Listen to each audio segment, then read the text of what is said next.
Jesus says, "The preparations for war are almost complete. Do not judge, help me." April 17th, 2015. Words from Jesus through Sister Clare, spoken by Jackie.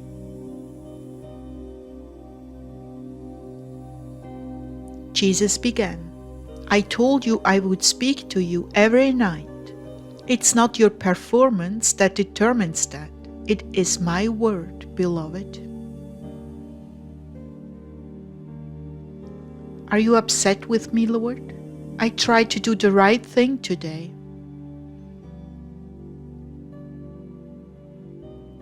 No, my love, I'm not. I followed your reasoning very well, but I do wish you didn't go to the store. Saint Ezekiel,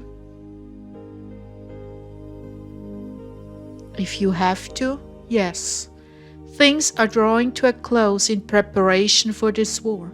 I want you to be well aware that it could break on you at any moment. I want you to remind people about Miami. You have many newcomers who are not aware of those prophecies.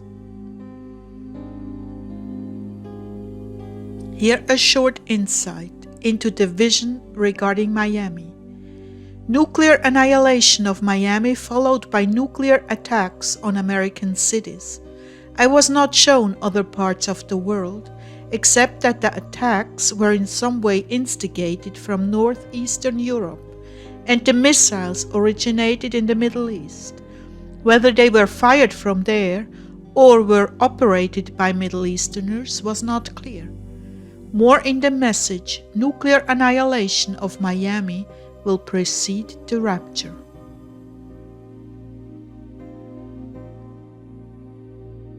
What people are missing is what is going on all around them that they are unaware of. Like the woman at Walmart. She works there but has no clue about all the closures. Her children are busy with their young lives and she doesn't use the internet. She doesn't see. They're counting on this to take everyone by surprise. They're so used to saber rattling that the news is just more blah blah blah blah blah. These things have been done to desensitize the public from the real threats. They get so used to hearing the same things about Israel and the Middle East and Russia, they figure it will blow over even as your daughter does. Just another saber rattling. It's all inconsequential.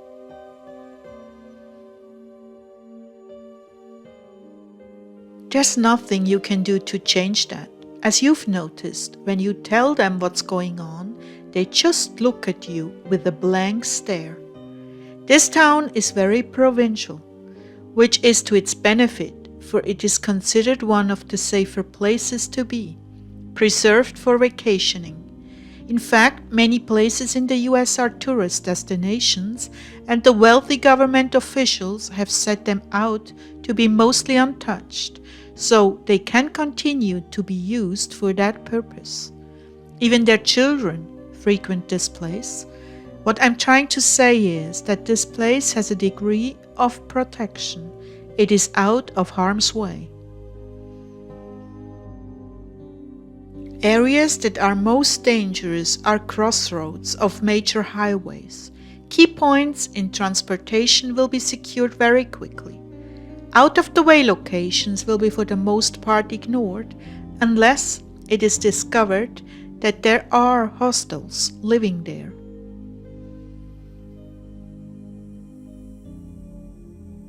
What do you mean by hostiles? People who will not go along with the plan. Many of them are already targeted, but they are not foolish. They are well aware. This place, above all others, will be less traumatic. However, the effects of CERN will be experienced all over the world, and the only protection is their closeness to me. Most of the church body is sound asleep and has no idea what they are facing or how to cope with it. That is why I'm sending revival such as has never been seen on earth. And as usual, this has not been taken into consideration, for I will visit members of the armed forces and turn them against the evil they have been prepared to carry out.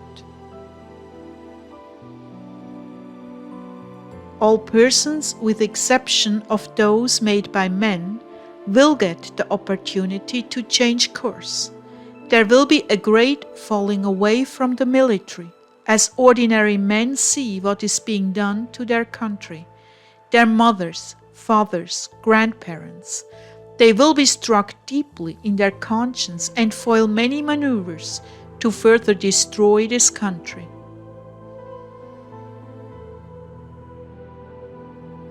That will give the hostiles the edge they need to protect a portion of the country.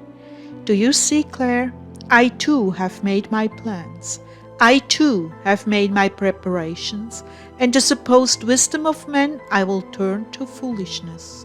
However, for those without a soul, destruction of the demon-inhabited body is the only solution. There is no allegiance to any power but Satan's. Lord, how will they know who these clones are?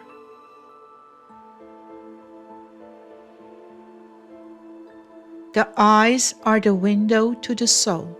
A soulless body will have dark, dark eyes, not a glimmer, only steely cold blackness. So cold, so evil, you can feel it, much like you have both encountered in exorcisms and deliverance. When the evil spirit is in control, the eyes become like black marbles.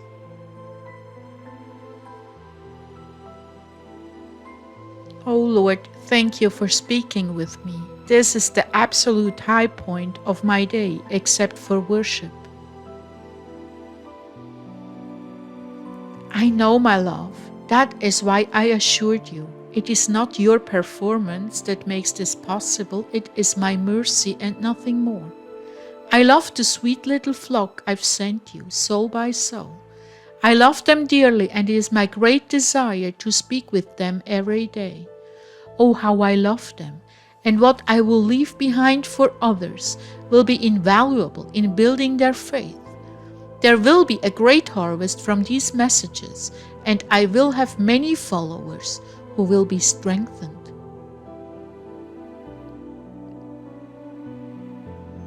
I'm glad you said you would have many followers. I don't want followers. Besides, I'm not leading. You are.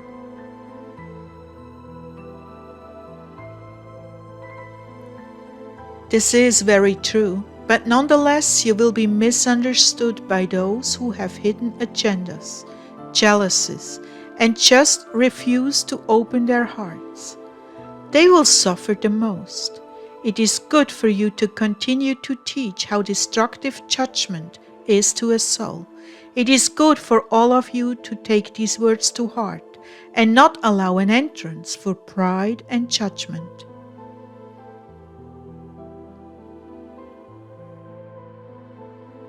My children, I've warned you again and again about judging.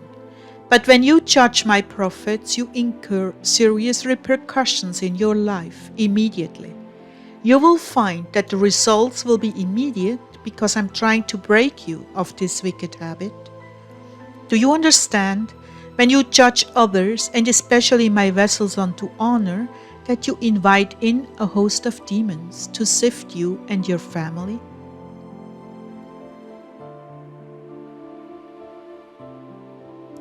Do you understand that when you spread false reports about the innocent and slander their character, that you have brought a curse down upon yourself?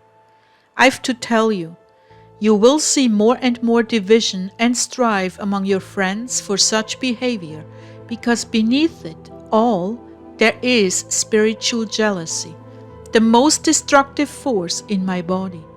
When you engage patterns of jealousy, you actually oppose me and the operation of my gifts, and I will hold you accountable for the souls I could not reach because you spread lies about the vessel.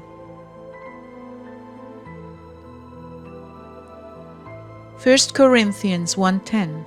I appeal to you, brothers and sisters, in the name of our Lord Jesus Christ, that all of you agree with one another in what you say, and that there be no divisions among you, but that you be perfectly united in mind and thought.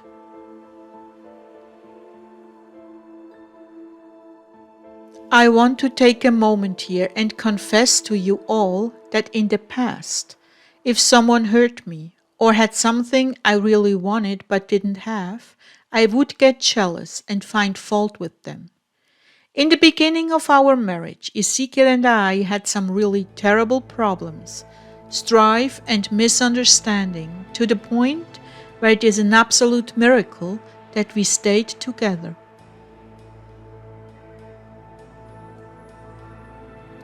Some of you to this day have strife with your spouse. You don't have peace but constant quarreling. I must say that's the way it was for us. Then one day the Lord revealed to us the cause of this. We had been discussing people between the two of us and downgrading them. That opened the door for Satan to sift us. So we tried to stop. May I say, every time we harbored judgment in our hearts or opened our mouth with just a hint of judgment, something bad would happen and we'd get into a fight. It soon became evident we were opening the door for the demons by the sin of judgment. Why do you suppose the Lord waited until I was 68 before He used me in ministry? Because it took us a very long time to love others and consider them better than ourselves. He hates calumny more than anything I can think of. At least if you murder someone, they are no more. Their lives are over. But when you invent stories about others, you deprive the Lord of the good He wanted to do with that vessel that continues living. It's as if you did murder them, because to those you've spread lies about them, they might as well be dead. They can't do any good because you've destroyed their reputation.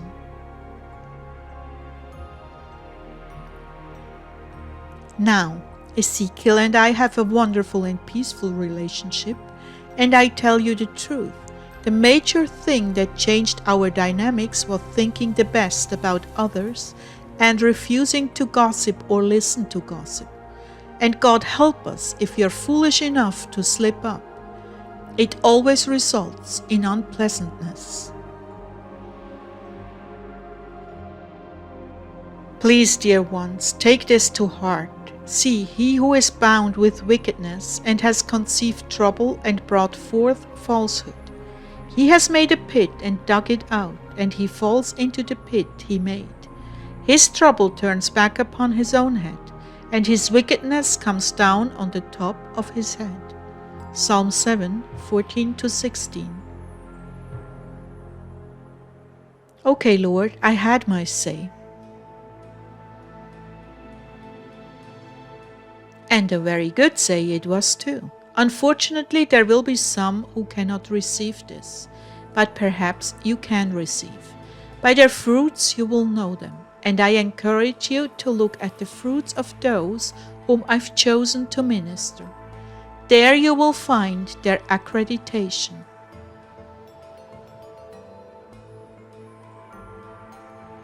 But I want to warn you, dear ones, there will be such disorder in the future that people will long for answers and be willing to listen. To those of you who are my remnant, these will be the days you've always dreamt of. Hungry hearts reaching out for truth. Once earthly comforts and consolations are removed, once lives are put at risk and chaos breaks out, those who would not seek me until they found me will reach out and be eager to be added to the kingdom, even if it means their head. Now I have one more word for you. Persevere in holiness up until the final hour. Do not consider anything of this world worthy of compromising your integrity. I know you are all suffering more in these days than you have in the past. For multitudes of reasons, each of you are carrying a heavier cross. This is my doing. Do not try to wiggle out of it. I need your sacrifices and fast offerings to rescue those who are marginal.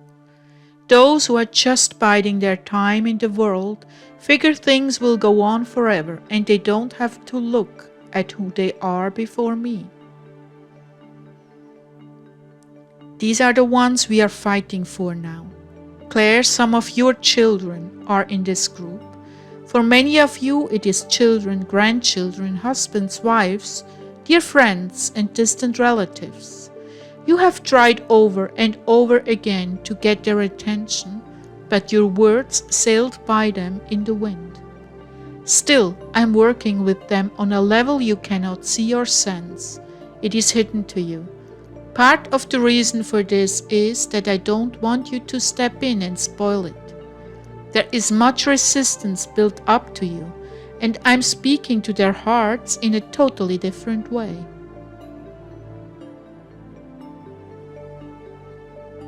Were you to see just how close they are getting, you would rush in and push them away again. So be patient, trust me, carry your cross with determination, knowing that it will bear fruit. I'm telling you this now so you will not grow weary in well-doing. What are your crosses? Surely people who mock you.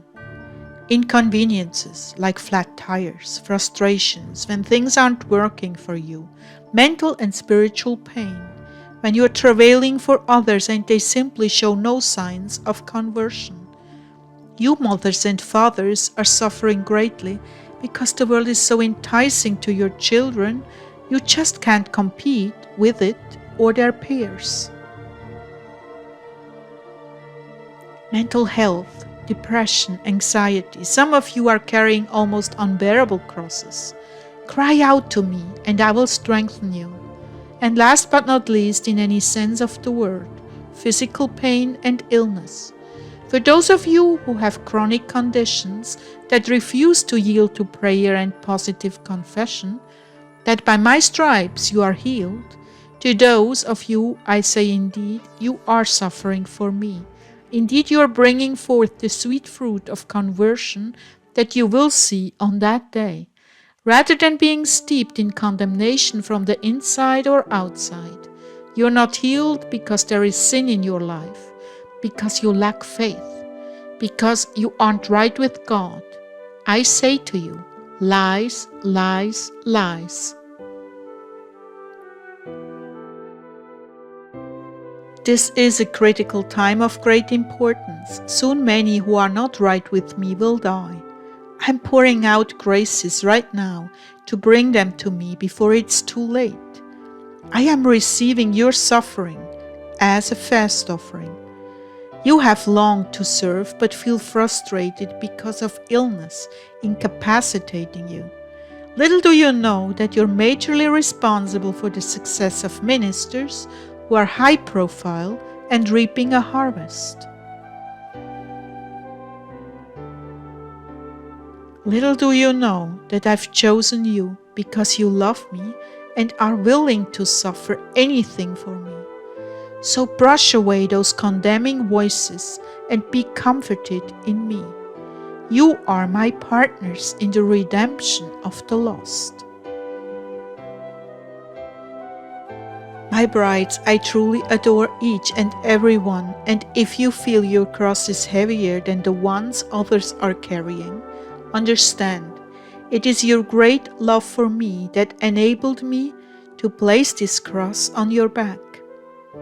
You are indeed my powerful army of intercessors, and someday you will be shocked to see exactly where the credit goes for conversions. It will be substantially shared with those who delivered the message. I bless you all now with increased patience, vigor, courage, and strength to continue in this way until I relieve you of the burden and take you to myself.